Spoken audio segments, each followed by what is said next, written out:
Hey, Shanna, are you Middleton's? I think that's you. Is that you?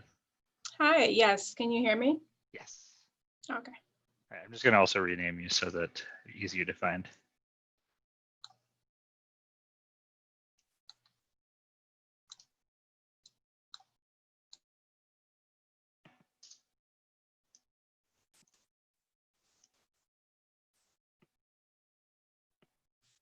And let me introduce you to Gail Barron, who's one of our co-chairs. Hi, Shanna. Nice to meet you, and thank you so much for joining us. We're delighted. Hi, Susan. Gail Barron and Peggy Price is with us as well. We co-chair the Women and Families Committee.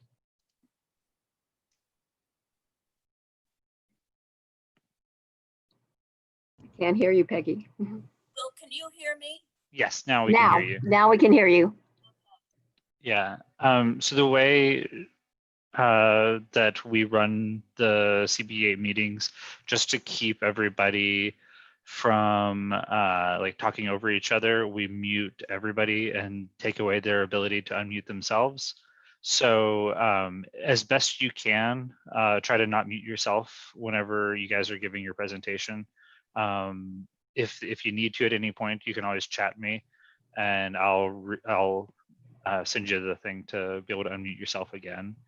But until then, you know, you guys can stay muted and everything. But Shanna, are you doing most of the talking for the city officials, or are all 5 of the city officials going to be speaking, or what will be the agenda? No, it will be mostly, I would say, a combination of Susan. She'll, so I will kick us off, just a brief introduction, very short. And Susan will be leading most of it, and we will also have Elizabeth from the DOE. Okay, great. And for Q&A, I think it just depends on, you know, what the question is. We'll have to rotate amongst us. Okay, thank you. Mm-hmm. That'll work. That's excellent. How does Jennifer pronounce her last name? Is it Geiling? Geiling? I want to say Geiling, Geiling. but let's wait. When she joins, perhaps she can confirm. Great, thank you.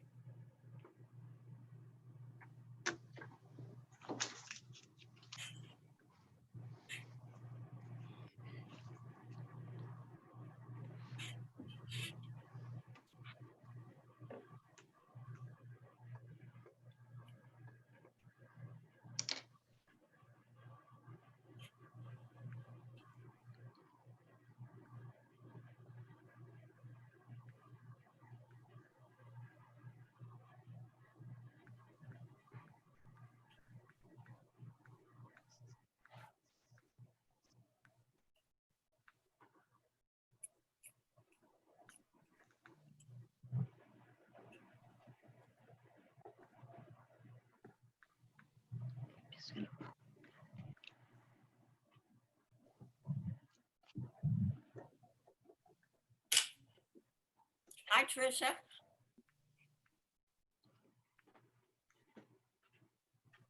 Hi, Peggy, how are you? Good, how are you?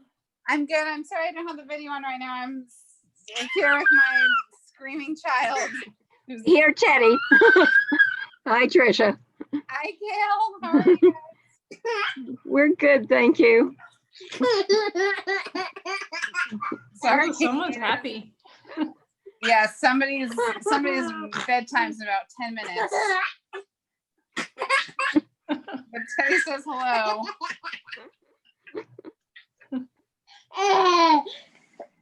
Oh my goodness. Okay. We're just gonna go back on mute until we get started, and then we'll see. Teddy will say goodnight. Okay. We understand. He's so cute.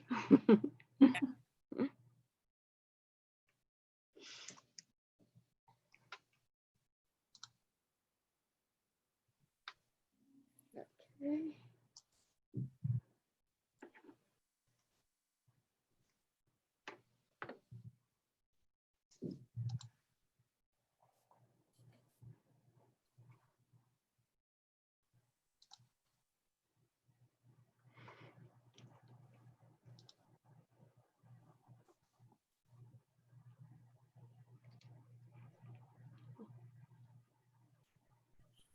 It's 6:28, but we'll wait a bit until everybody is able to get online.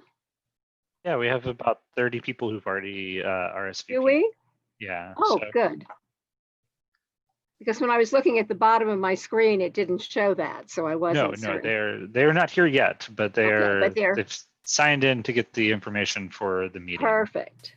So, Good. and Excellent. so some folks sign in twice, so it's a little less than that, but That's all right. No, that's excellent.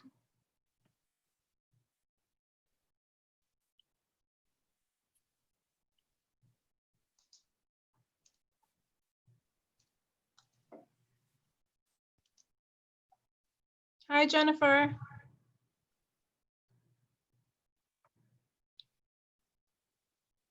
I think you're muted. Will, if we can just unmute Jennifer so she could pronounce her last name so that we all have it accurately and introduce herself as well. Hi, nice to see you. The last name is Guyling, like Guyling. Mhm.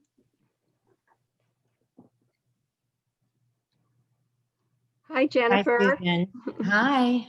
I'm Gail Barron, and along with Peggy Price, we're the co-chairs of the committee, and we so much appreciate all of you helping us out and really being able to respond to the update of what is happening. You know, it's so important. We get questions, but we don't have answers. So we're delighted that you all are here.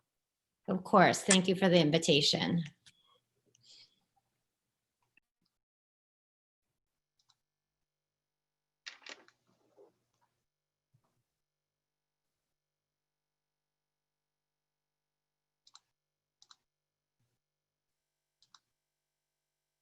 It's always so difficult in its own way with Zoom because Will has to be letting each person in individually as compared to when we're able to be face to face at a meeting and everybody can just come in at the same time. It's a little bit less cumbersome.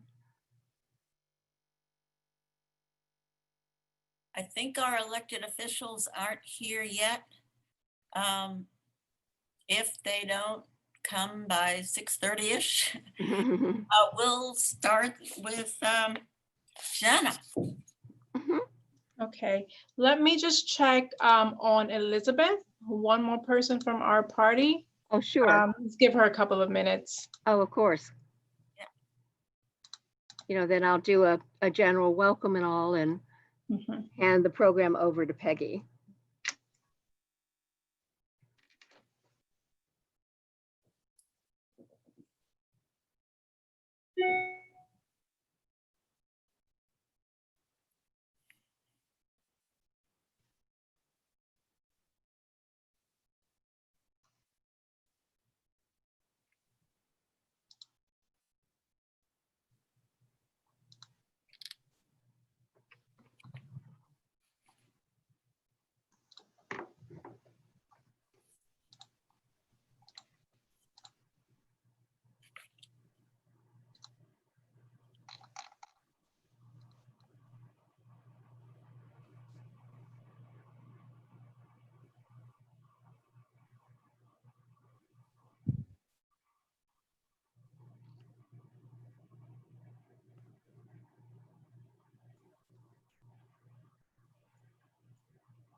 Okay, so I think Elizabeth is on.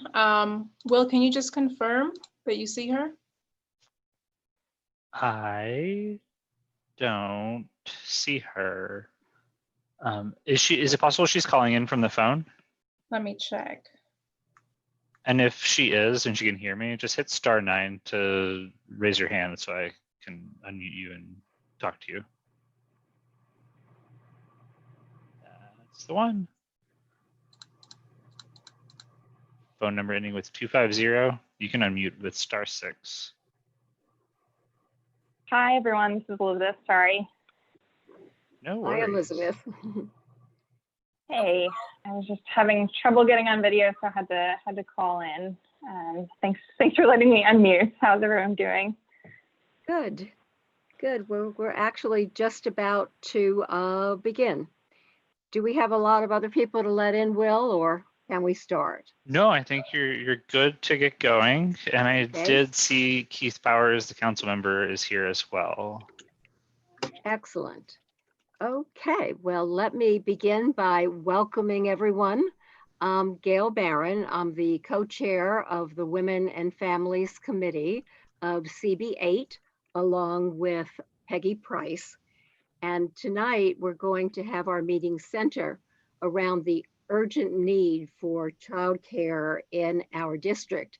This is an issue which our committee has looked at over the past several months, and we know how critical the need is for both affordable and quality childcare. And we're very excited to be able to have our speakers tonight because we're interested in finding out what kind of childcare facilities are in essence funded by, or at least the funding is assisted by, the City of New York, and if any of those facilities are in our district. And we're also very excited to get an update from representatives from the city on Mayor de Blasio's program of providing 100,000 childcare seats for those students who are now the younger grades back in school. And of course, the challenges for parents who really need to have someplace where their children are able to be taken care of while the hybrid model is in place and their children are not in school full time. We have some marvelous presenters with us. I'm very excited about that as well. And I'm going to turn the program over to Peggy Price, who's going to tell us a little more about the speakers and some housekeeping details. Peggy? Thank you very much, Gail, and good to see everybody tonight. So tonight we have a stellar group of speakers to address the need for childcare on the Upper East Side and the city's Learning Bridges program that hopefully addresses our community's need. We'll be hearing from our council members, Ben Kalos and Keith Powers, followed by city officials, Shauna Middleton, Associate Director, Intergov and Community Boards, Susan Haskell, Deputy Commissioner, Youth and Services for the New York City Department of Youth and Community Development, Jennifer Geiling, Deputy Director, Policy and Partnerships from the Mayor's Office of Contract Services, Elizabeth Williams, Director, Data Analytics for the New York City Department of Education, and Molly Rexon, Assistant Director, Social Services for the Office of Management and Budget. But before we begin, I just want to go over some procedural practices of what's happened tonight. First, we'll hear from the elected officials, as I mentioned, followed by the city officials. And after that, we'll have a Q&A session that will begin with questions from the public, followed by those from community board members. At the end, CB8 members will be considering a resolution related to childcare in our community. Everyone except Gail and I and our guests, while they are speaking, will be muted throughout this meeting. During the Q&A, if you have a question, please click on the Participants tab at the bottom of your Zoom screen and then click the hand icon on the right. When recognized, you will be unmuted temporarily. So thanks again for coming tonight, and let's begin our program from hearing from our elected officials about the need for childcare and what the Learning Bridges program will mean for our community. I think we have Ben Kalos here, and so could we start? Council Member Kalos, and then followed by Keith Powers. I'm gonna defer to Keith if he wants to go first. Okay. Sure. Well, thank you, everybody. Nice to see you, and thanks for all the agencies that are here as well. And thank you to CB8 for doing this, because it's such an important issue to shine a light on, and we don't always talk about it enough. But before I start, I just want to say, you know, I really want to give a lot of credit to Councilman Kalos for a second, because this has been an issue that he's been talking about in the city council and the district even before I got to the city council, which is the need for good quality early education programs in the Upper East Side, but also to have good childcare services for New Yorkers. If you work for the city, if you are an East Sider, whoever you are, to be able to have that. I'm sure it's educated by his own experience of being a father on the East Side, but we have seen, even as they rolled out really important and great programs like UPK, that we had gaps on the East Side for how that was covered. When we talk about 3K, trying to get that to come to the East Side, and of course making sure that working parents have childcare and access to childcare. So I just want to say I'm okay with, you got Ben, who has been really making this a kind of a cornerstone of his work here in the city council. So I just want to talk about quickly about, and then you're going to hear from the agencies about the announcement on the mayor's proposal for childcare, which was called the Learning Bridges Program, which was just started and was announced a few weeks ago, which is basically a new program to provide childcare options for children 3K through 8th grade for days when they're scheduled for remote learning. And that's obviously makes a lot of sense. The parents are struggling right now to find a balance about how to educate their student, how to be with them while they're remote learning, but also how to be able to work themselves. So we really needed an opportunity to be able to help out with childcare for lots of the working parents here in the city. And it was announced a few weeks ago and just launched, I believe this past Monday or Tuesday, it just launched. And it's essentially meant to be operated by community-based organizations and partners to provide opportunities to connect children with their remote learning activities, which could be including art and recreation activities and other age-appropriate activities, and also, of course, including meals and snacks for free at all those locations. It's meant to be sort of help with the learning process here, but also, of course, has to follow the health and safety precautions that schools have to follow at the same, while you're doing your remote learning. And as I understand it, they've been working with the District 75 principals and families to make sure that there's also supportive placement for children in the program. And now that we have sort of learning off the ground in the last couple of days, we're going to be able to see sort of the effectiveness of the program and how it will be able to support families. I believe that on the first day, there was about 30,000 families out of the 100,000, or slots, I should say, that were able to take advantage of this program. And it's supposed to eventually reach a capacity for 100,000 children here in New York City, admitted through a rolling basis, and I believe continue to add on and grow.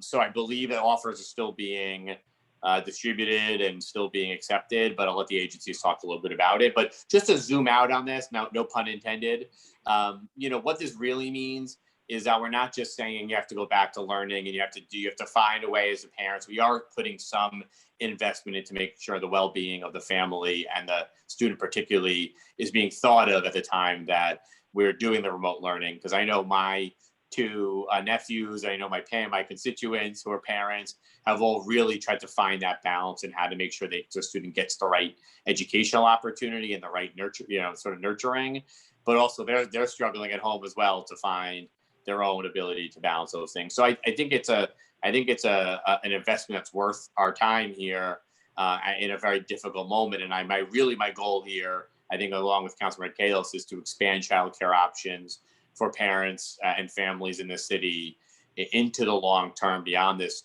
moment. So it's a good start to see how this works, to give people the necessary support. I'll leave it at that, but I know you have really some great speakers from DOE and DYCD and other agencies here to speak about it, but do want to appreciate the work they're doing to make sure that this works and get off the ground. It's not an easy task. Everything we're doing is new here. but everybody's trying to make the best of it. And I know there's a lot of work given into that. So I want to say thank you to all our folks in the city agencies for the work they're doing. But anyway, I'll hand it back to you and to Councilman Kalos as well. And thank you, CB8, for doing this. I think it's a really great topic and a really important time. Thanks. Thank you. Can we now hear from Council Member Kalos? Absolutely. I'll be honest, I was trying to stall for time. Bedtime is at 7 o'clock. So you will hear my daughter in the background. I'm in a 1-bedroom with my wife and daughter. And so I'm in the living room with the baby until she goes to sleep. So we'll see. And hopefully I can go step out briefly to tuck her in. So I'm Councilmember Ben Kalos. It's at Ben Kalos on social media. That's my daughter. I want to start by thanking Alita Camp, Chair of Community Board 8, Gail Barron, and Peggy Price, co-chairs of the Women and Families Committee. I will note that when I joined CB8 back in, I think, 05, 06, we didn't even have a youth and education committee. And I remember being a troublemaker with Sarah Chu and getting that started. And it's only natural to have a committee just focused on issues that the families are facing. So I want to thank we have Susan Haskell from DYCD, Shannon Middleton from OMB, Elizabeth Williams from DOE, and we also have Jennifer Geiling, who I work very closely with at MOX. I'm chair of the contracts committee, and so we work very closely on making sure we get nonprofits paid. And then she's also a constituent, so she's technically also my boss. So I try to do my best by her, and I also know she's a parent in the district, so this is all close to her. And just so grateful for the partnership with Keith Powers. He actually showed up at our UPK rally when we had it all those years, even before he was elected. So he's been on this, and I'll just say, like, pre-K's been important to me, particularly in pre-K and childcare, because when I started running in 2012, even before I was married and before like the idea of being a parent was in my eye, when I talked to people who I grew up with in the neighborhood, people would be here until they had a kid, and that just seemed to be that moment when people say, it's too hard to make it in the city, I can't. And if you look at the population in New York City, you see this bulge happening until people turned 30-ish. And then if you look, there's just this absence of 30 to 50, and then folks come back when they retire. So it was just the worst part of my job is when somebody says I'm leaving because I can't afford childcare. And then got married 2013. I had my daughter in 2018. And so she was born, and we're like, okay, let's go check out some childcare options. And once the directors of the 15 childcare centers I visited in the district fell off their seat laughing because we showed up to look at childcare after the baby was born instead of the first month we got pregnant, we discovered that the childcare costs in this neighborhood average about $30,000 a year, which is about 3 times the city average. And I don't care what you make or who you are, that's not something that most people have access to. And I see we're joined by Michael Stinson from the New York Comptroller's Office. He's the one who did a lot of the study and the work around the cost of childcare in our city and found that average of about 10,000. And so it's just, that's more than, it's basically, that is more than I paid for college. And so we've been working closely with Mayor de Blasio. We supported universal pre-K. When we weren't able to get the pre-K seats on the east side, we started with 140. We worked closely with the mayor and put a lot of pressure to get the seats up. We're up to 1,100 at this point. We're not really turning anyone away that I've heard. So I want to thank DOE for their partnership. And then the mayor, I was always pushing for 3K, and the mayor announced it. So now we have 3K in Manhattan, pretty much north of 96th Street. So we have it in District 4. We have it, I believe, we don't have it in District 2, which basically goes from 96th Street to the tip of Manhattan. We don't have it in District 1. We were supposed to get 3K in District 1, and then we don't have it on the west side in District 3. And so basically we've hit about half the school districts in the city, but we still have half the students who don't have it. So I'm big on 3K. And so as we were coming back from in this pandemic and trying to figure out how to get back to school, the issue was just that whether families are choosing to learn remotely or going to have half the kids doing the hybrid model, the reality is, like, I'm here right now daughter is literally throwing things, and I'm hoping it doesn't land on me, but like, it's not easy. And so the thought that we put out, we sent a letter to the mayor saying we would love to see remote learning centers. Thankfully, and to his credit, he's doing it. He did it. We have the Learning Bridges program. I've been pretty proactive in some suggestions on ways to move forward with the program. I'd love to see more seats, same thing as pre-K. The mayor can be a victim of his own success. And I will just put it out there right now that we do have a handful of locations. I'll just put it out there for CB8 and DOE. And while I have all the players in the same place, we have a childcare center that we negotiated as part of the supportive housing on 91st Street that we'd like to offer up. It's all renovated. It is ready. We just need somebody to take it over. I do something called Ben in Your Building. It's broken and Daddy will fix it. Oh, wow, you did break it. Okay, I have to fix this. It is broken. We also have a site, I believe, on 84th and 3rd. That is a former Dwayne Reed that I did a Ben in Your Building and said, can you please cancel the lease with whoever you're going with and give me childcare slots? I think we have a number of other locations in the district. Pretty much I've sent a letter to DOE about this. I'm pretty aggressive about it. We have all these empty former Dwayne Reeds. There's hundreds throughout the city, so we'd love to do that. And I think we're still waiting. We have parochial schools that for better or for worse have closed, and we have a long history with the Archdiocese. We have 17 that closed in the city that I'd love to see become new schools and or childcare programs. So and I think, as you also know, as a community board, which I would love to have official support on, but I've gone to every developer in the city, including Extel, to say, if you plan to build in the neighborhood and you are legally allowed to build 210 feet, I would like to give you, with the community board's help, another 40 feet of height, so you can give me 40 feet, 4 stories of a school. And I'm not going to give you the sky. I'll just make you whole. I'm a lawyer. We make people whole. We don't give them a windfall, to try to build as many school seats as we can. And last but not least, we do have funding in the budget, and I believe it is still there, at least $93 million to build 950 new school seats in the neighborhood. So hoping we can work together to get that done. So that's me. I want to thank this committee for looking at this important issue, and I will be doing everything in my power to get childcare. And I think the one piece is, at this point, I'm starting to come to terms that I may not get 3K by the time my daughter turns 3. Alexandra, how old are you? 2 years. So we're probably not going to get to 3K, but not yet. But if I'll do it for the next generation. Thank you Thank very you, Ben. It was very helpful, council members Kalos and Powers. Now we'd like to hear from the city officials, and we'll start with Shauna Middleton.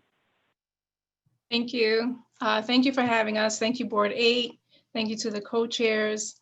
Thank you, council members, for that introduction. Your summaries of Learning Bridges was excellent. I think you've both earned honorary badges as part of the Learning Bridges team. So come on over when you're ready. Again, thank you for having us. We are excited to speak to you all today about the program. The team here today across DOE, DYCD, MOX, and OMB have all been working tirelessly to help the program get up and running operationally. As you can imagine, nothing is easy at this time. Definitely not, this task or this program. But we can say that the program was successfully launched, and we are continuing to work with providers and families across the city to continue to grow the program. Today, we prepared an overview for you that touches on many things or common questions or information we believe that would be useful to you. But if there's anything that we didn't cover, we will be taking Q&A right after. I would just remind or ask that this team we have is just the Learning Bridges team. So the Q&A, if we could just focus on Learning Bridges, and anything else outside of that, we would probably have to get back to you. So I will kick it to Susan, Deputy Commissioner from DYCD, to get us started. Susan, can you take us away?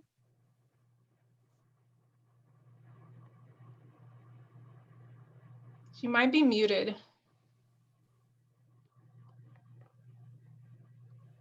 Hello? Susan, there you go. Mhm.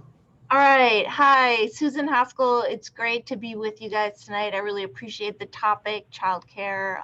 Really pleased that your committee has taken this up.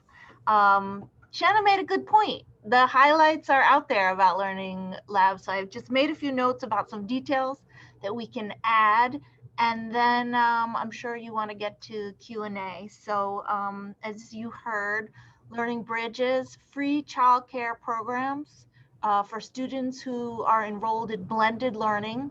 The program is for students enrolled in DOE schools who are participating in a hybrid approach to their school week. And on the days when you're not attending school in person, you could attend a Learning Bridges program and get free meals. You need to be fed. We want to make sure young people have a full stomach. You would get support to participate in the remote learning activities. And in the downtime, you would be supported with your social emotional needs and participating in recreational activities, anything from literacy and creative arts to physical fitness. So that's kind of a picture of the program we're ramping up. We have had an application portal open on the Department of Education website, and anyone who you know who might be interested, it's very important to send them, like the first step would be going to schools.nyc.gov/learningbridges and inputting your expression of interest, also your application. So if you know of families who might be interested in this, it's a good place for them for you to direct them to. The mayor set an ambitious goal for us to ramp up 100,000 childcare seats by the end of this year, and we are moving as quickly as possible towards that goals. I heard it said we opened our doors on 30,000 seats this week, beginning on Tuesday. I'm sorry, my colleagues from the early childhood division are on this call, and they actually started last week. Big kudos and hats off to them. At the Department of Youth and Community Development, we're overseeing the K-8 grades, and those launched this week with in-person for K-8. We have been sending offers on those 30,000 available seats. We're managing referrals to these open seats in a way that really maximizes safety and cohorting. So I said open doors, it's not really like an open floodgate. We're proceeding very deliberately and matching schools with Learning Labs programs so that to the best of our ability, we'll be having the same young people attending school, going to a Learning Bridges program, and that to the best of the program's ability, those cohorts could be maintained from the day that they're in school to the day that they're off school. We have already a program in your district operated by Stanley Isaac. So we've got more than 200 programs, almost 300 programs between the 3K and pre-K and the K-8 in operations. And we have one operating this district. We are going, as I mentioned, we have a long way to go. We're going to continue to grow. We want to hear about open spaces. I heard some great ideas expressed. I'm glad to hear they're already been communicated to the team that's working on vetting spaces. And we also are seeking providers to run service in those spaces.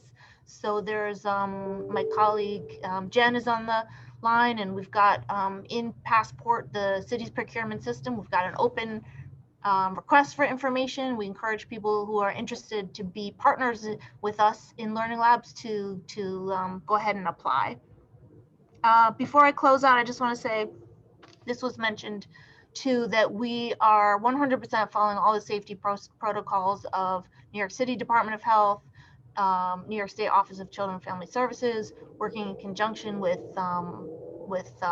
Department of Education and those safety protocols. And for short, we're calling our safety measures a high five. We've got wearing masks and participating in daily health screenings. Most important thing to do is stay home. Frequent hand wash if you don't feel well. Frequent hand washing, cleaning and disinfecting of the program space in your common areas. practicing physical distancing within the program to the best of the ability. So we won't have a lot of like high contact activities going on in the Learning Labs programs. And then cohorting is really, you know, a unique strategy we're taking, which is try to maintain to the best of ability young people with groups that they are in at other points of the day or at other points of the week. So at this point, I'm not sure who's next on the agenda, but I know we'll at some point be ready for questions. Shauna, did you want some other members of your team to speak, or just want to head into Q&A? Yeah, we can open, if Elizabeth, if there's anything else you may want to add, otherwise we can dive right into Q&A. Yeah, hi everyone. This is Elizabeth Williams from the Division of Early Childhood. I'm on the pre-K, 3K side of the team.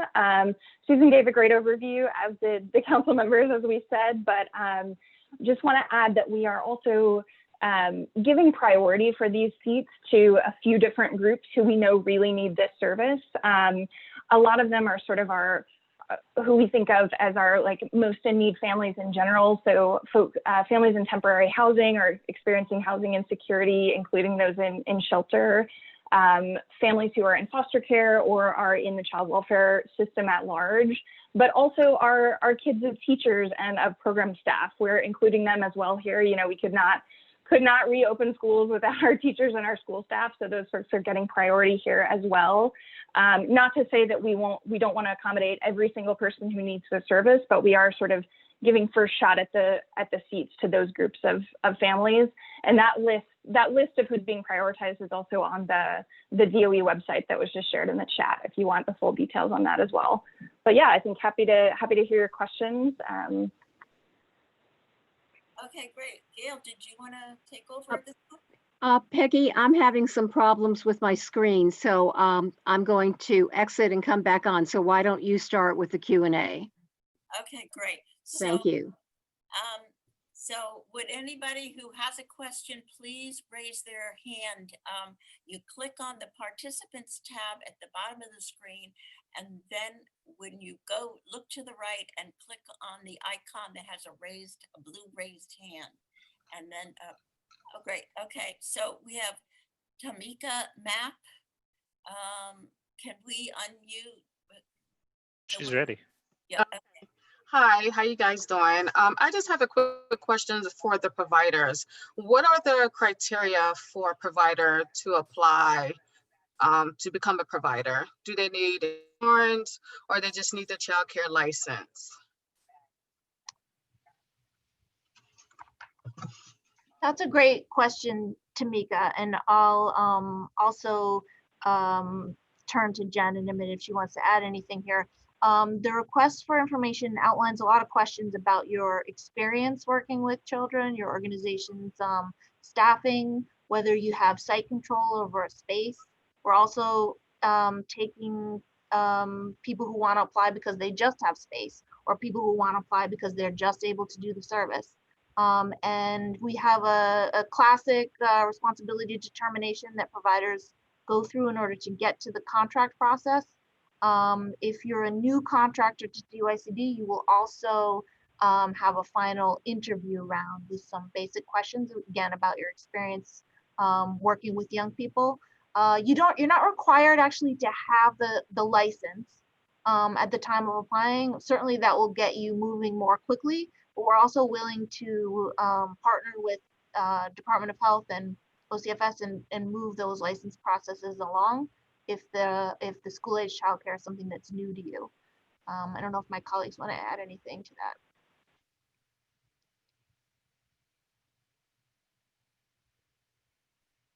Very good, Jen. Great. Just trying to Thanks. hand motions. Yeah, No, I just want to jump on to what Susan said. Thanks, Susan, and thanks to the community board. As council member mentioned, I live in this district, so I'm delighted to be here. nyc.gov/passport. There's a more detailed link in the chat box, but Tamika and any other provider that is here this evening and actually Any business that has space interested in learning more about Learning Bridges is invited to come to Passport, nyc.gov/passport. That's a one-stop shop for learning more about the city's online procurement platform, or in more simple speak, it's the place where you can learn about opportunities to do business with the city, most significantly for this evening, about Learning Bridges. So you create an account and jump in, and there are the questions that Susan mentioned in the platform. You can fill them out. You can ask questions of DYCD in the platform while you're doing it. And the process is completely digital, and we encourage all businesses that are interested in learning more to come into the system and see what opportunities are there. As Susan mentioned, it's space as well as childcare opportunities. Thank you very much. Are any members of the public, are there questions from any other members of the public? I have somebody who just chatted me, but Modoko, if you don't mind raising your hand and just verbalizing the question. Otherwise, I don't see any more questions. Okay. Are there any questions from the community board? Tricia Shimamura. Hi, thank you for the presentation tonight. I had a couple questions about the program at Stanley Isaacs, and then a couple other broader questions. My first was just if you could talk to us a little bit about what the capacity is at Stanley Isaacs, how it's been going, who's been in those seats. Are they people from primarily, I hope, Isaacs and Holmes, or is it around the city? Just curious if you could tell us a little bit more about the program that's in our district. And then I have a second question. I appreciate that question. I think we're planned to serve, I'm going to check this while others are talking, maybe I'll drop it in the chat, as many as 60 young people at that site. I don't have the details about this week and, what young people were matched specifically to that site. I'm going to see if I can also dig up additional details there, and I'll drop it into the chat. Yeah. And we, I can just add too, we are in the process, and please, Susan or Elizabeth or Jen, correct me. We are in the process of working with all providers to get a standard system where on a weekly, bi-weekly basis, we're getting information from them on the students in the program. In terms of enrollment and things like that. So that is a process that we're working to standardize across the various programs. Can I just follow up on Tricia's question? I'd like a little more information about this program at Stanley Isaacs. So are 60 people being served now, 60 young people being served now, or that's in the future? Or at what time frame are we talking about? That's a good question. I mean, we're in contract with Stanley Isaac for those seats. And the next steps in that that have probably already happened is that across all of our, 200 to 300 learning lab sites that are in operations already, is that young people, families who have applied through the DOE portal, who go to certain schools or live in certain sites, would be matched to a Learning Labs program, so matched to Stanley Isaacs. Stanley Isaacs would get a roster of those families and students that have applied, and be encouraged to do outreach to the families as they are also connecting with Stanley Isaacs to kind of complete those processes and fill out, emergency contact information and kind of finalize the enrollment process. All of that is ongoing, day to day throughout. And so that's the best we have in terms of details right now, is that Stanley Isaacs would have gotten a roster of applicants, especially noting the priority applicants that Elizabeth outlined, and they would be following up and welcoming these families into the program. And we're going to keep following that process through until those seats are filled. So we would keep, communicating interest and interest that connects with the schools or sites that are matched to Stanley Isaacs until that site is completely filled. Part of the reason it's a process is, well, it's not an open door necessarily, as I mentioned, because of our trying to cohort for safety, the stable groups. At the same time, every young person that comes in has an individualized, schedule. All young people in the Learning Labs programs are going to be participating in blended learning. So our programs need to connect with the family and understand a little bit more about the young person who comes in. Most importantly, which days do you need the service and how do we schedule you into those days? And we'll keep continuing that on a rolling basis. Peggy and Gail, can I ask my second question? Oh, I'm Yes. sorry. Yes. Thank you. So my second question is about childcare before 3 years old. Although I appreciate everything that the city is doing for 3K, and this program seems like a real service to so many families. Childcare concerns don't start at 3; they start at for me 3 weeks. That's all I got in terms of maternity leave, and that's all a lot of people get. And Councilmember Kalos is absolutely right. I would love to know of a $30,000 program, a childcare program in our neighborhood, because I've only seen 35 to 50. It's really debilitatingly scary to think that you have to choose between your job and taking care of your kid. And I'm just curious, there's so many families with young children before the age of 3 who are suffering and trying to figure out what to do with their jobs. Has the city thought about any sort of childcare program for those young families? Appreciate the question, Trisha. It's, we heard the council member also bring it up. It's something we hear a lot, throughout the city. I don't have kids yet, but my husband and I, we discuss it, and we discuss how expensive childcare is. We will definitely keep working with and communicating with and letting the broader childcare group back at the agencies, DOE, know your feedback and thoughts.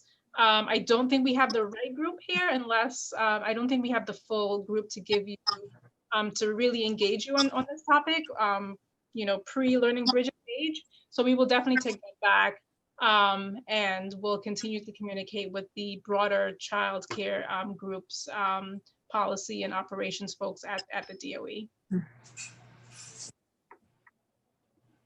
And Shanna, I'm also happy to jump in here a little bit as well. Trisha, I think this is an incredibly important concern. I'm with the Division of Early Childhood, by the way, and we would love to have, more opportunities, particularly for families with young children. I know what we do have and what is part of our portfolio is family childcare settings. So that's sort of care provided through a network of home-based providers. And those opportunities are certainly out there. They are, in general, means-tested programs, so folks would have to qualify based on a certain income threshold. So obviously, that's not an opportunity for everyone, and we wish it were. But that is certainly out there, and happy to provide the board with some information about where those slots are and how you might be able to enroll in them. So. I mean, yeah, I think that whatever information you guys can provide is great. Maybe this is something that the committee can think about doing in terms of providing, just highlighting some opportunities that are out there. From what I've heard from other families, and this is all anecdotal, but from other friends of ours who also have small children, it's gotten even worse than it was before. And I think before we were only taking care of like 10% of our kids or something like that. And right. Now with childcare facilities, shrinking their size, classroom sizes for obvious safety reasons, it just seems that like this is a luxury that nobody can really achieve, and that's where I'm getting personally concerned, and also concerned for when we talk about keeping families in our city. I don't see how we do this without childcare. We agree, Trisha, Yeah. and I think we will definitely, look into that. And I see that Council Member Kalos has his hand raised. Perhaps he wants to add something. Absolutely. So I just want to thank Trisha for highlighting it. We both got the small kids. Just to add on to what folks have shared, Administration for Children's Services, and I don't believe we have them on the call, administers Early Learn NYC. You can learn more at accessnyc.gov, programs Early Learn-Childcare. It's been pasted into the chat. That is means tested. Family of 3 would be $46,692. And so it is free and or on a sliding scale. It also includes childcare vouchers, and that is for families starting with as young as 6 weeks. That being said, I'm completely with you in terms of trying to get to childcare for everybody. I want to see integration across all of our programs throughout education, both racially, socioeconomically, and that means having everyone of every income. And that's one of the beauties of pre-K. And so one of the things about pre-K is it's actually federally funded in part and state funded in another part. And so when we did the 4K, as it now I guess some of us call, I knew that Mayor de Blasio was looking at 3K because I knew that 3-year-olds were also federally covered. And we needed to, we're still not getting the real state contribution. I do see we have a state committee member to make a map on the call, so hopefully she can help us with advocacy on the state committee level, as it were. But I think that everything you said is correct. And I think for me, I've just been focused on 4 years old, 3 years old. And I think everyone knows that I'm planning to continue down as far as I can. And I also know that I don't know if Michael Stinson is still on the call, but Controller Stringer has been pushing for NYC under 3. I wanted to put in just 2 quick questions. First question, and I wrote a law on this, so I'm hoping you guys can just give it without having to go through the reporting process. Do you happen to know how many folks from Community Board 8 have applied for Learning Bridges, just so we can gauge what our mission is as elected officials and Community Board is to make those seats available and find them? I do not have that on hand right now. We'll have to take that back. Unfortunately, don't have that to share with you. If you can share it with us, it helps us know. So if we got 10 applicants and they're all going to be served by Isaacs, that's great. If we got 1,000, then we need to know exactly what we're working towards. 1,000 applicants might mean we only need 500 seats. So I think that's one piece. And so I think you, State Committee Member Mapp, already asked a little bit about it. So, and I mentioned some sites, but I already know some of the answers.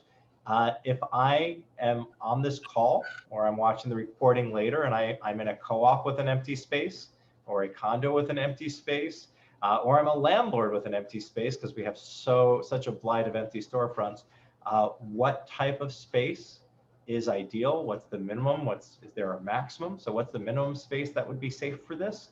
Are you open to, with pre-K, sometimes the city will operate a location. So will the city come in and retrofit and take over a location if we have it, and we can do a deal with the city, or is it only with providers? So 2 questions: what type of space is the minimum, and who can occupy it and run it? I'll get started. I'm gonna try to reference the RFI again, like as we're talking a little further, but the school age childcare regulations outline like the minimum space specifications. You gotta have minimum square foot for young people, certain number of bathrooms. You gotta have many different safety stipulations around, you know, what the space looks like, and fire and ventilation and those kinds of things. So I think some of that might be outlined in the RFI that Jen referenced in Passport. It's certainly part of the school age childcare regulations. And I don't have all the details on that space, but to put just like kind of broad strokes on it is, you know, a safe place for young people to be socially distanced, to be able to eat their meals, participate in activities, a welcoming environment that, you know, facilitates learning with broadband or, you know, with Wi-Fi capability. Those are kind of the big picture basics we're looking for on space. Department of Youth and Community Development, we don't provide any services directly. We're going to be contracting all of that programming through providers. We won't be doing any direct service provision of these learning labs, but we have an amazing footprint across the city of community-based organizations, and they've really been incredible stepping up at this time to meet the needs, even despite these extraordinary challenges. So we're going to continue to build off of that network for this K-8 services. And just to pull from the RFEI, which the link is on there, for an early childhood space, the minimum is 2 classrooms with a minimum of 450 square feet per classroom, with open floor space and sinks with warm running water, and 1 toilet for every 15 students. For the learning lab space, it is 35 square feet for each child, and I believe there is a toilet requirement of at least 1 toilet and wash basin for every 20 children, just as loose guidelines. There's a lot more in there, but I think those are the minimum square footage that we're talking about, if that is correct. Appreciate that. Thank you. Are there other questions? So I did connect with Motoko, so she was ready to ask her question whenever Councilmember Kalos was done. Hello. Hi. First, I wanted to say thank you so much for everybody's hard work for doing this. I have 2 kids, 4th grader and pre-K. And so I'm wondering, so it sounds like the early childhood and the K-8 are separate centers. Are there like centers that offers for both? That's the only question I have. I think, Elizabeth, for the most part, all of our programs are in separate locations. If we cross-reference, there might be some co-location, but for the most part, we're looking for spaces that are appropriate for those different age groups, and the programs are operating in separate spaces. Yeah, Susan, I think that's correct. And that's somewhat to do with the fact that we already have a strong network of contracted pre-K and 3K providers just out there in the world. And so are working with those folks first. And as Susan said, standing up these brand new learning labs in other places. There's also a bit of a distinction between the sort of license requirements for what's required to serve kids under 5 and over 5. So that's a little bit of a distinction there too. Thank you. Is Tricia, does Tricia have another question? Yeah, sorry, I have a lot of questions, unless everybody else has one. Just thinking about what you had said about Stanley Isaacs and about how you basically would give Stanley Isaacs a list, or give whatever the provider is a list of recommended applicants, and ultimately they decide.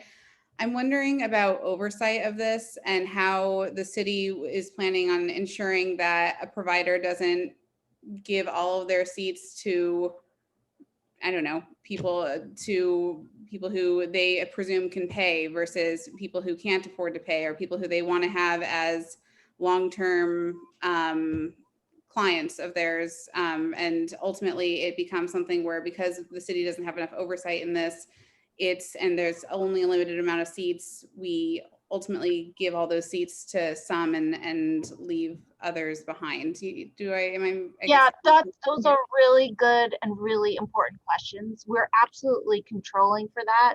No one in a DYCD funded program of any type should ever be paying a fee. They're 100% free programs, and very rarely we do hear reports where a fee-based part of a program would be blended, and that is absolutely forbidden. You risk your contract. So on top of that, the initial school match for Stanley Isaacs is PS 198. We would be starting there, and we'd possibly be expanding the match schools to that site depending on the enrollment. As we mentioned, the rosters that go over are noting priority families. Every one of those families must be contacted to enroll in a program. There really isn't discretion to the point that you're talking about. It's the communication and enrollment process that I talked about is about just getting to know the child getting the important information about, safety for the child, like I said, pick up emergency contacts, and then enrolling the child in. If there were a barrier to that, that would have to be communicated back. And I guess my other piece to this is so many families who may have been doing okay before are now struggling with things like food insecurity or income insecurity or healthcare issues. And I'm wondering to the degree that when you guys are doing this outreach to those families who are asking how much you're intersecting or integrating other services, or at least helping check in with these families. That I've not talked to one family who would say that they're doing well. At this point, I've not one has told me that they're happy or thriving or in a good place. Most of the families I've spoken to have received some sort of pay cut of some kind, or are dealing with a lot of mental health services, or dealing with a lot of food issues and others. So I'm curious about if there's any sort of also just other service, like direction of services for these families. 100% yes, those are excellent points. We've been working like crazy to ramp up the childcare component of this. But one of the benefits of, like Elizabeth mentioned, building off of our current contractors, Stanley Isaacs is a great example of this as a comprehensive community-based organization. They've been providing food and essential basic resources since March, really, to programs. Many of the same providers that are offering these programs are able to attach families in need of, whether it's like, again, social emotional support or basic needs, connection to food pantries, jobs programs. The benefit of us building off of this network of community-based organizations is many of those have those resources right within their own doors, if not at that center, to make an easy connection. And I would say in this administration, the emphasis on those connections on all of our contracts has been emphasized, more than ever before. It's a priority for anyone we fund that they, if they can't provide those services directly, that they can demonstrate that they know how to find those services for any of the families getting care. Other questions?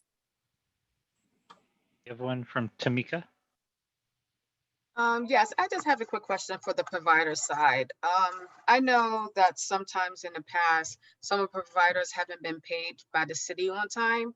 Are we ensuring that our providers is going to be paid on time when they open their childcare up for this program? Well, I think that's a great question, and I will ask my colleagues to chime in, but just to get it started, once you have a contract with DYCD, for example, payment on, reimbursement on your contract value isn't something that takes a long period of time. I think when people talk about that, they're talking about situations where we're trying to ramp up programs very quickly, and the contracts, once the contract is in motion, registered, you won't hear a whole lot of complaints about payments. It's that initial stage of getting your contract registered. One benefit of these emergency times is that I think we'll be able to register contracts probably more quickly than we ever have before. And we're working on creative solutions to help our providers find ways to have cash flow even before these contracts are amended in some cases by creating some workarounds where they can possibly access their base contract value, or we want to hear from anyone who's having trouble making payments, but we're certainly attuned to a sense of urgency that in ramping up a program this quickly. I have a question I'd like to ask of Susan. So if we don't know right now how many applicants there are for the 60 possible seats at Stanley Isaacs, when would we know that so we could plan to see what the need is? Do you have an idea when we could get that data? Yeah, I think we should give it a few days, maybe a week or so, before we anticipate seeing that data flowing centrally. I have every confidence that there are kids enrolled and participating this week. But as I said, they're working out that enrollment process with families. There might be a little bit of a lag time, but I think we should be able to get, this was the first week, just started for K-8 on the Stanley Isaacs program in particular. just starting this week. Within a couple weeks, I would say, maybe next week, we'd be able to look at preliminary data. And the other thing I was wondering, so we've been talking about means tested and lower income families and serving that group. But, you know, people that are more sort of middle income, as Tricia had said, have lost their jobs. It seems as if they're not going to particularly get served, and that's a lot of our community would be more of a middle income, middle class group. Is there any way that some seats in this under 1,000 seat program could go to people who are not desperately poor, not on welfare, not struggling, but more middle class people who can't afford $35,000 to $50,000 a year for childcare? Absolutely. This program is not a mean tested program at all. I think Elizabeth was making reference to seats for very young children through a different family program, but this is not a means tested program. Our strategy for ensuring that the seats go first to the people who are most in need is identifying these priority populations that Elizabeth outlined. So making sure that they are able to get a foot in the door as the seats are ramping up. But we're also looking at specific geographic areas for siting these programs up, making sure those are areas of need, including for people who are working families, essential workers, teachers, workers at community-based organizations like the ones that are running the programs. So we've established a strategy that helps to get those seats first to the people who are most in need, but everyone is able to apply for these childcare seats at the website, and anyone who's in need of the free childcare service should go ahead and express their interest. That's great. I think that Council Member Kalos had another question. Or did you not? I actually wanted to provide an answer to the previous question, but I wanted to thank Peggy for getting a date certain on when we'll have it. And I'm just going to ask if Will can paste the link for enrollment, and if we can deputize everyone on the call to make sure we get this out to folks so that they know it exists, so we can make sure we can show the city that we can demonstrate need. If folks don't apply, we can't build. If it's helpful to know that there's demand so that we can build for it. That's precisely how we got up to 1,100 pre-K seats. In terms of State Committee Member Tamika Mapp's question regarding to on-time payments, I just wanted to say that when I became Contracts Committee Chair last year, on-time payment was something I prioritized. We worked very closely with Jennifer Geiling at Mox and the rest of her team on getting people paid on time. So I will give my email address. I'm not sure if she will share theirs, but if you are having any trouble, if you know of any provider in the city of New York who has a contract with the city, any of the people with $17 billion in contracts, thousands and thousands of people, they can email contracts@benkalos.com and we will get them paid.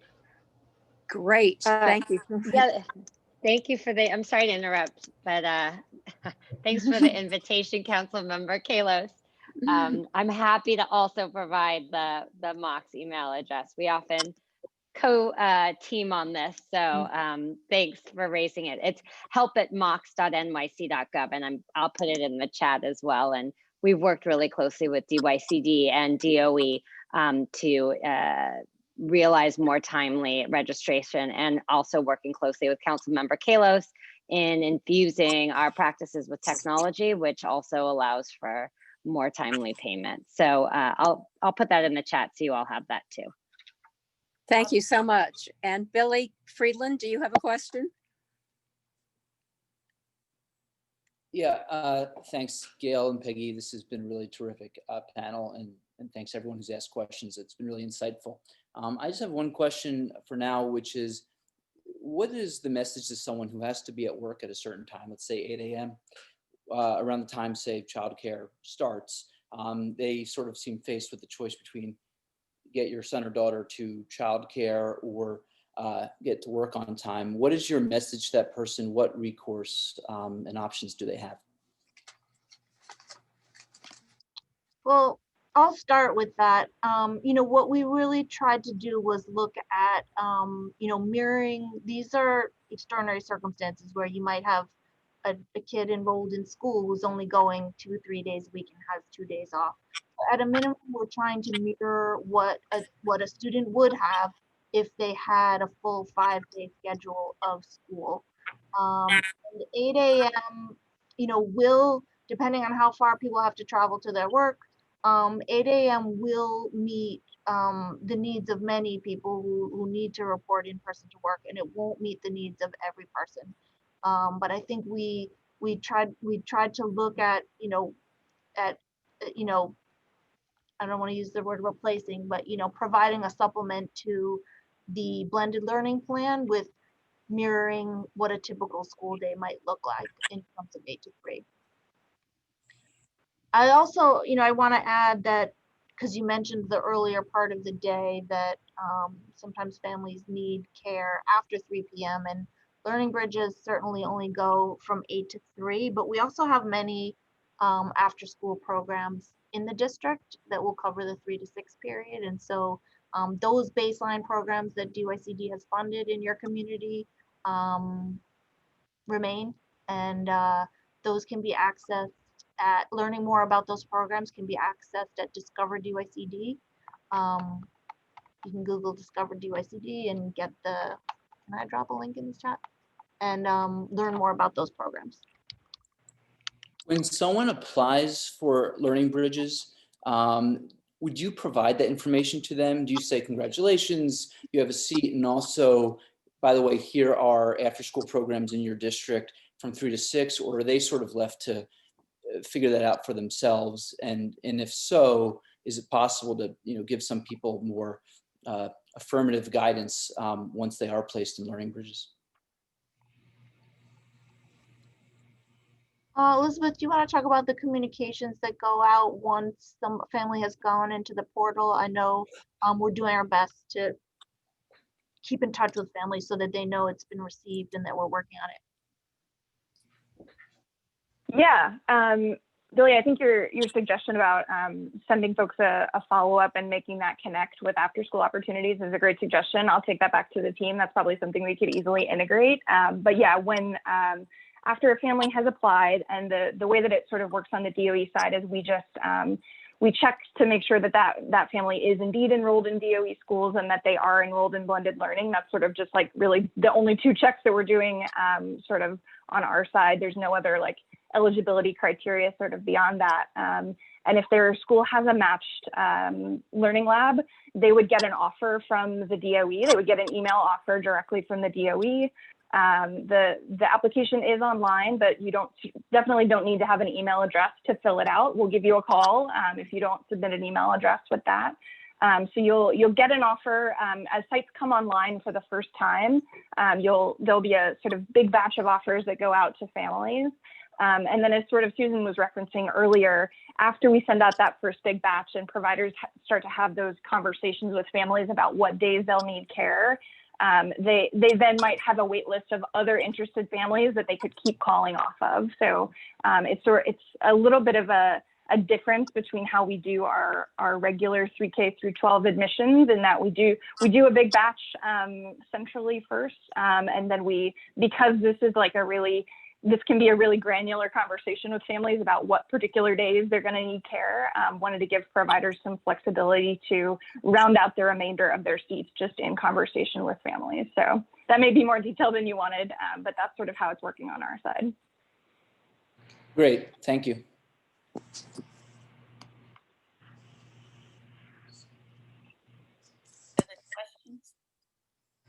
I believe that the great team from the city, they were going to stay until 7:30, but they did ask if there's a last call. So any one last question for them before they all have to run and go to another meeting? Doesn't look like it. And if you're thinking of a last question, as we're dropping in email addresses, I would also plug that we have learning bridges at schools.nyc.gov. There's a few of us who are in there all the time, getting back to families on a sort of one-off basis. So if folks submitted an application and have a question or have a question after you leave this meeting, please feel free, and we'll get back to you within a day on any of those questions that you submit there. Thank you very much for all your information and for sharing your time with us tonight. It's been very helpful for us and for the families in this community. So thank you, and I'm sure we'll be back in touch to talk about this some more with you. We're very appreciative, and we'd love to keep the dialogue going. So anything also that you may need from us, please feel free to reach out so that we can continue to have two-way communication. Thank you again. Thank you so much. Thank you for having us. I'm just going to mute Thanks, our everyone. board chair, who I think she may want to say thank you as well. I do. I want to say thank you for all the reps of the city. The information that you have is so crucial to families who want to stay in New York and help their kids get an early start on education. And thank you to Gail and Peggy for organizing and putting together such an essential program. Thank you, Alita. And to the members of the community board here, stick around, please. We want to discuss a possible resolution. Thank you. Thank you. Bye. Take care. Bye-bye. Thanks, everyone. So, community board members, hello. Well, seems to me and to Gail that we're going to need some kind of a resolution. We want to really beef up the options available to people in our community, and apparently it doesn't have to be people who are just for people below the poverty line. So why don't we see what we can do for the community at large here? Obviously, we know that there's a need for more than 60 seats. Maybe people in the community really haven't applied or don't know about this program or know how to apply for this program. So it seems as if that we need more for our community than just 60 seats to start. So does anybody want to? Trisha has her hand up. Trisha? Yeah, I mean, I think that in general, just on my first reflections on all this, I think that it's great to have the 60 seats. And I think that any sort of resolution, although I don't think I'm putting one forward at this moment, should commend the city for taking this on and recognizing that the difficult moment that families across the city are in right now. I don't think that 60 seats is at all adequate for the number of families who are struggling. I also I'm always going to beat this drum, but I really think that the city needs to start thinking about the families of children who are under the age of 3. There are no supports, relatively none, no supports for these families. I don't know how a family of 3 that can live off of $46,000 or $45,000 to qualify for these other programs and be in the city. So I would guarantee you that the vast majority of people in this district won't qualify for that singular program that could be there, and so they are stuck struggling here. So I think that whatever kind of resolution we put forward, we certainly call for more seats. We certainly call for to Billy's point, I think the pairing of after school services. The other thing that kills me is that we think a full day is 8 to 3 when 0 people actually work 8 to 3. It's obviously much longer than that. So we make sure that we pair additional services with any sort of provision of seats so that we are actually giving comprehensive childcare. If we're saying childcare, it should be comprehensive childcare. And then secondly, I think that we really need to call on the city to pay attention to those young families in our district and across New York City who are struggling with 0 options. And those are, I've seen countless articles, New York Times, seeing it every news outlet talking about how ultimately this is going to hurt women. It's going to take, we've already seen it. We've already seen a drop. Right before the pandemic, we saw that women were actually, for the first time since the Great Recession, being employed at a slightly higher percentage than men. And we've already seen it drop 2 percentage points. You see articles time and time again with women with young children saying that ultimately they have to leave the workforce because they just can't do it. So this is as much as a taking care of families issue as it is a gender equity issue. And so whatever we do, I think that we should also put in something for that. That makes sense. Billy, your thoughts? Yeah, I agree with everything Tricia just said. And I would also add, she asked the excellent question about, for families, is there any sort of preference for the seats at Isaacs? And I think that would be, an important point to put in any sort of resolution, which I would also support if someone wants to propose one. So yeah, I echo everything Tricia said. I think that all belongs in a resolution. I think we definitely need more seats. And I think we need to, look at this through an equity lens and think about, families, particularly those in our community district at Holmes and Isaacs. And, a lot of the families, in Roosevelt Island, we've got a lot of families, of course, Section 8 families who I think, for whom there ought to be a preference, when we think about who gets these seats. So, I don't know whether folks agree that those points are appropriate for the resolution, but that's what I would like to see if someone wants to propose one. Does somebody have a resolution they'd like to propose, or we could suggest some language? My own thought is that given that a lot of our community moderate income, the struggle is terrible for them too. They can't live if they can't keep their job. There won't be enough income. So I think we have to help not only the people who are truly poor, but much of our community that is more moderate income. And it's a larger number than 60 seats, that's for sure. And so it seems like what we need to call for is a whole lot more seats. And be able to have some of them for people that are moderate income so they can go to work.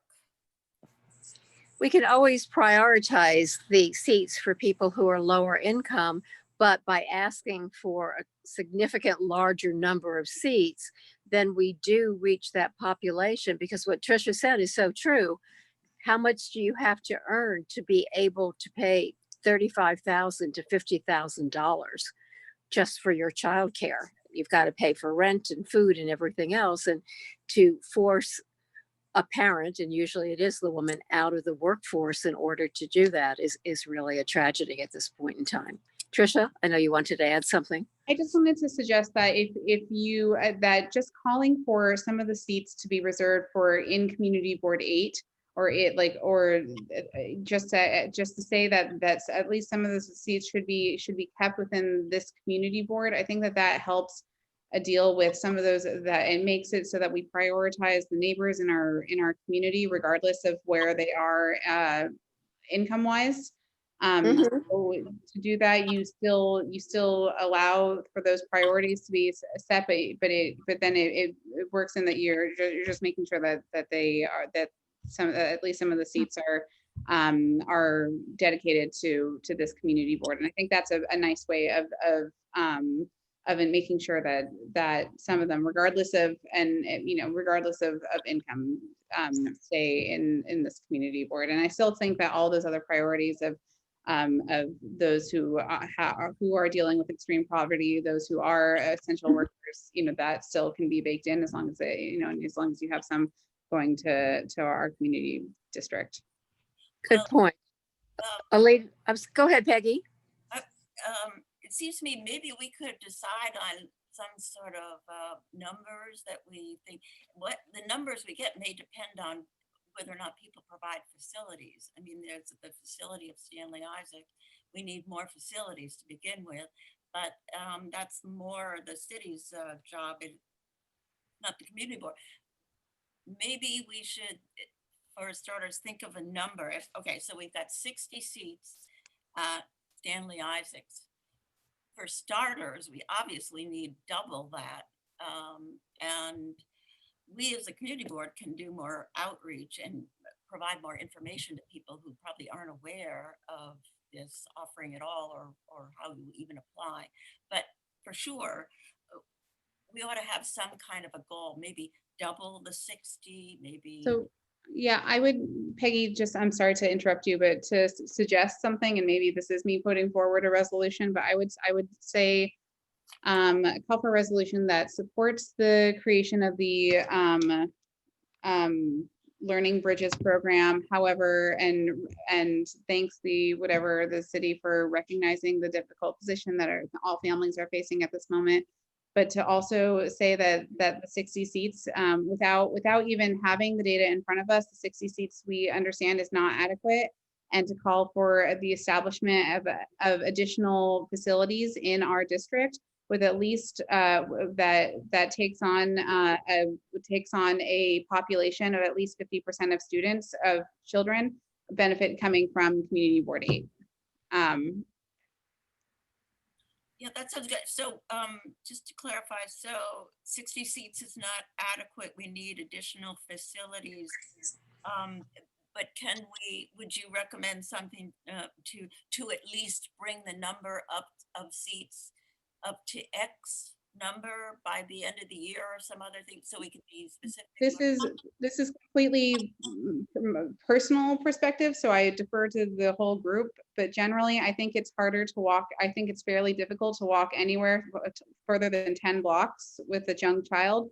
So I would generally say if there's one at Stanley Isaacs, and looking at the rest of our district, we should probably have 4 or 5 more, because that would cover the rest of our district. And I generally think 10 blocks is my max with my son. So I think it's like generally we should have 4 or 5 facilities. But that's my own personal, that's obviously no science behind that, but I defer to the group of whether or not they want to put a number to it. Well, actually, Tricia, there is a science in the sense that child psychologists will say that they don't think that a child, particularly if they're 3 and they're walking, should have to walk more than 6+ blocks to get to nursery school or any facility, that it just becomes too much of a trial for them if they're actually walking. So I think your point is well taken, to try to look at perhaps 5 different locations. And maybe we don't say double the number, but if we know that, we state that the 60 seats that are in Stanley Isaacs are not yet adequate, but we think that we need a minimum of 5 sites in the district, then that speaks to what ideally the numbers would be, because it would be 60 times 5. Now, whether or not, that would be doable, we understand the challenges, but at least I think that we should go on record asking for more and trying to be realistic. And as Peggy says, if we can help with the outreach to find other sites and be creative, then right now, as they're looking for sites, I think it's an ideal opportunity for the community board to actually help. Yeah, the other alternative is if they are basing it based on site, based on they're trying to keep the kids together who are going to the same school, you could say that we want as many learning bridges programs as we have schools in the district, which is obviously even more than that. But then that's the argument that they were saying that they should keep them all together. So why not have one per school, so that for kids who have to completely shift that, and that for as many schools we have in the district, we should have learning bridges programs so that we keep everybody safe. We provide an alternative location for every school, and that should be the standard. Even more than that, obviously, but that's the other, and then if you have more programs, then you don't have to have bigger facilities. You can have smaller facilities. You could have, as Ben Kalos actually recommended, you could use empty storefronts. You could do, based on whatever size and whatever, but that's the other option. Okay. Alita had a question or a comment. Well, I do. First, we could certainly e-blast out what you would like, Gail, if you and Peggy could draft something as outreach for people for these programs. We could send that out so that people may be aware of that. And we could certainly call on the elected officials. I know Ben was here, so he will, but we could call on the others to include it in their newsletters. I'd also like to ask, maybe not so much for the resolution, but maybe the whereas clauses, that we include reference to people of moderate income, recognizing that essential workers change. Right now, I would say that teachers could be fairly considered essential workers. They might not have been in the summer. so that it's a recognition of all of the people of less wealthy income. And especially if you're talking about $0 to $50,000, there's a huge gap of in terms of costs that it's kind of crazy to think that someone on a teacher's salary, a nurse's salary, a firefighter's salary can afford that. So to recognize that the seat should be for people of various income levels, and also to recognize the importance of keeping women in the workforce. I think these things should be stated explicitly so our rationale is clear. And in terms of numbers, I say don't negotiate against ourselves and ask for something that's not crazy pie in the sky, but maybe more than they would come up with themselves, so that it just shows how seriously everything is needed. I know that there are obviously significant financial troubles in the city, but that applies all the way down, as Tricia pointed out. So thank you. So far with the resolution that we have a thank you, but 60 seats is not enough. We would like potentially by the end of the year, 4 to 5 more sites that would accommodate different numbers of children, but closer to their home. Is there more to the resolution that people would like to contribute? Rebecca Dangor has some input. Rebecca? Hi, I think we should follow up with what Ben asked, which was how many families filled out the survey to express interest. I would like to see that number and possibly include that in the resolution, whether it be brought forth in a friendly amendment at the full board meeting, or we accept to include that number now. Good idea. Whereas, whereas X number of people, something like that. Because, yeah, that will just, especially including as of X date, because more and more will apply. But the number 60 looks way smaller when it's next to a larger number of people requesting. So I think that's important. Yeah. Would it work for you that it would be a whereas clause? Or? Yeah, of course. Good. Okay. Alita? Thanks. I'd also like to add that the city call on developers to provide space, particularly if they're unsold or unrented units in their buildings. They're still continuing to build very tall buildings, and it doesn't look like everything is being sold or rented necessarily, or to use the commercial space. I know there are all kinds of financial issues, but if the city makes an affirmative effort to try and enlist developers in this, maybe something good could come of it, especially if they could get some kind of beneficial rate from it. They want to be members of the community.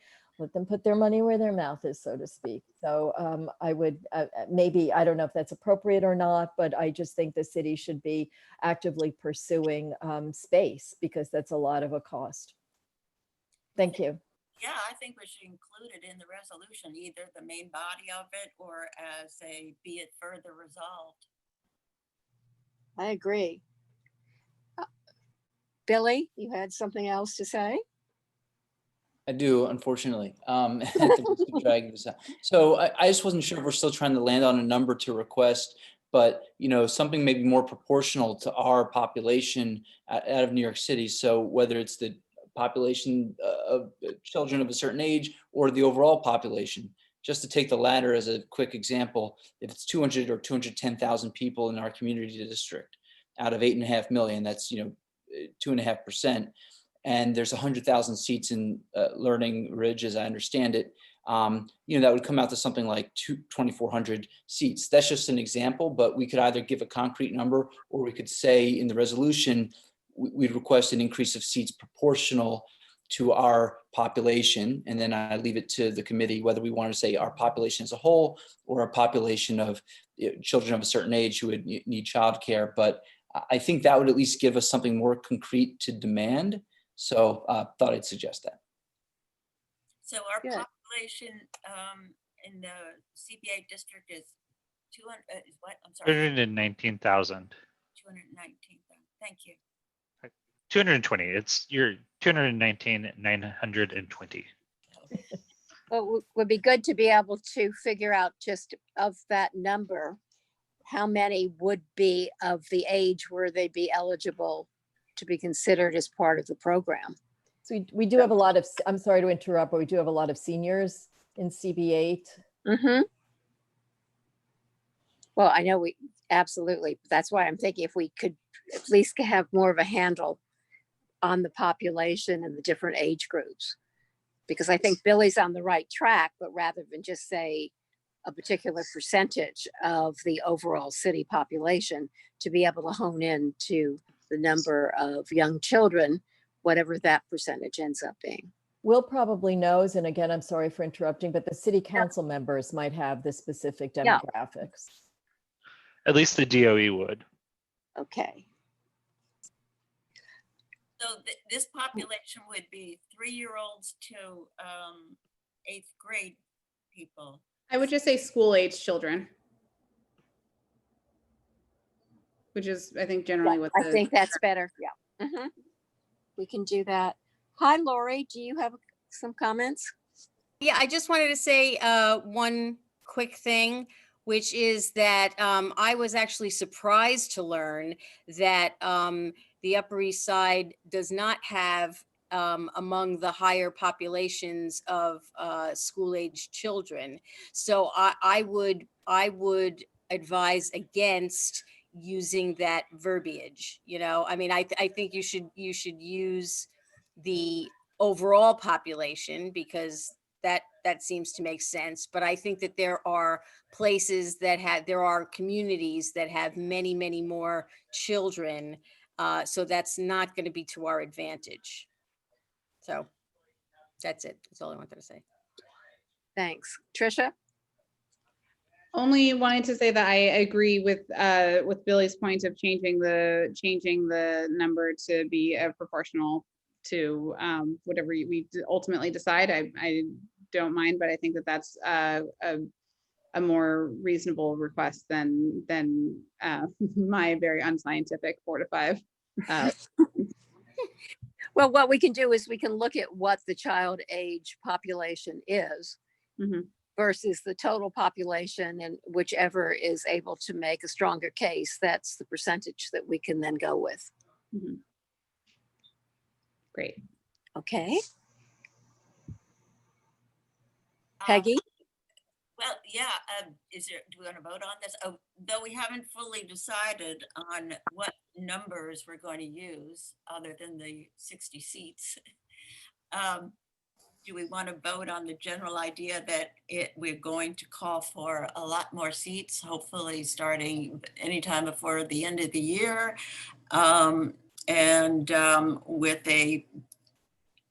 either a whereas or a be it further resolved that the city call on developers to provide space in buildings.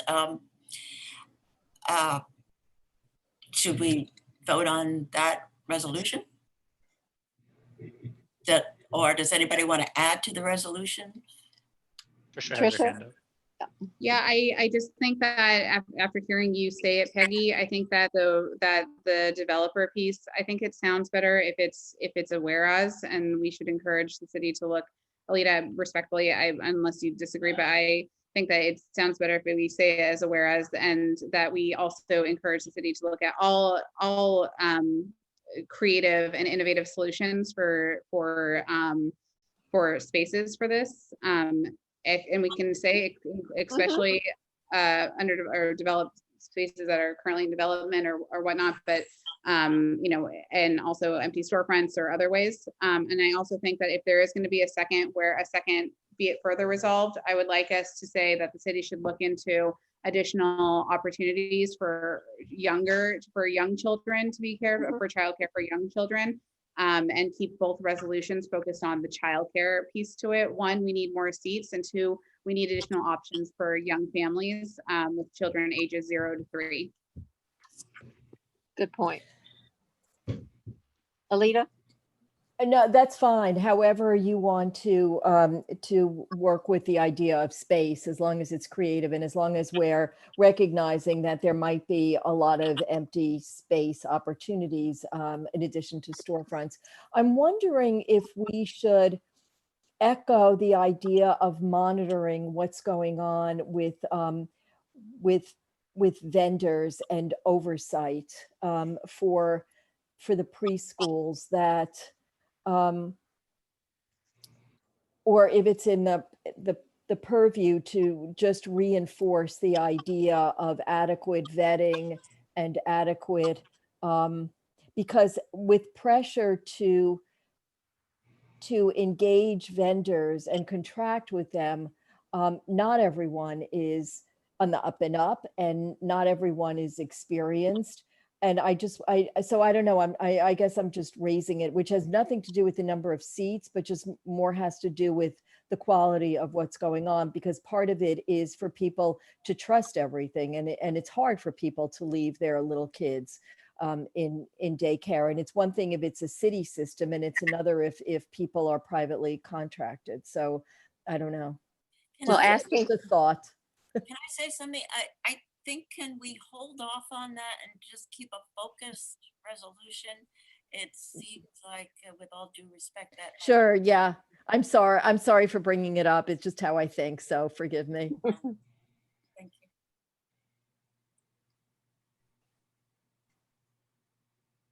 So do we want to vote on this resolution? I second. Thank you. All in favor? Anybody opposed? Well, raise your hand if you're voting no, need to abstain, or need to not vote for cause. And then Peggy, if you don't mind reading the list of the board members into the record. Yeah, so, okay. Lori Boris, Gail Barron, Tricia Shimamura, Billy Friedland, Alita Camp, Rebecca Dangor, Peter Patch, Sandrea Coleman, me. I think that's it, right? Looks like. And Rebecca, did we miss somebody? No, I said Rebecca Dangor. Was there another Rebecca? We missed Taina. She has left the meeting. Oh, she left. Never mind. Okay. Sorry. Is Rebecca Lamort here before? Or? No. Oh, okay. Yeah, so that's the list. And it looks like it's unanimous. That's the way it looks. No raised hands. Well, good. All right. So, is there anything else to be mentioned now, or let everybody have dinner? Okay. Any motion to adjourn? There's a motion to adjourn. Motion to adjourn. A second. Okay, so we're adjourned. Thank you, everyone. We really appreciate all your input. Thank you for a great meeting, you guys. Thank you very much. Thank you for You're welcome. Take care, all. Bye. Bye. Great job. Bye.